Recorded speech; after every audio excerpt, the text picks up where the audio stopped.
In this video, I'm going to show you how to go ahead and find your wallet address on Kraken. So as you can see right here, I'm on the Kraken mobile app, and in order for you to get your wallet address, all you need to do is to go ahead and tap on the portfolio button down here at the menu section. Then you're going to see this. Now the next thing you want to do is to click on transfer. Now clicking on transfer, you have two different buttons. You have deposit and you have withdrawal button. So you're going to click on deposit button. Clicking on deposit button, you're going to notice there are so many cryptocurrencies here.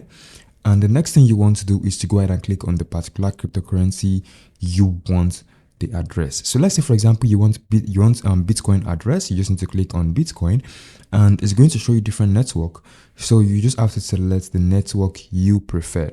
For example, if you need the default wallet address of Bitcoin, you need to click on Bitcoin as well.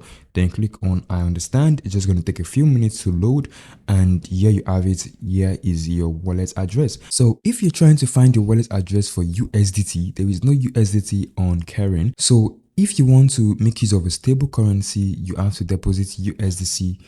By clicking on the USDC there, then you're going to see different wallet network for USDC. So depending on the network, you have to select the particular address. So if you're sending USDC from another wallet, from let's say Trust Wallet or Binance or Bybit, you have to click on the particular wallet address you're going to be sending from. All right. So if you're going to be sending from Solana, you just have to click on Solana and it's going to show. And you click on I understand and you're going to get the wallet address. It's that easy. And if you found the video really helpful, don't forget to give this video a like and also don't forget to comment. Thanks for watching and bye for now.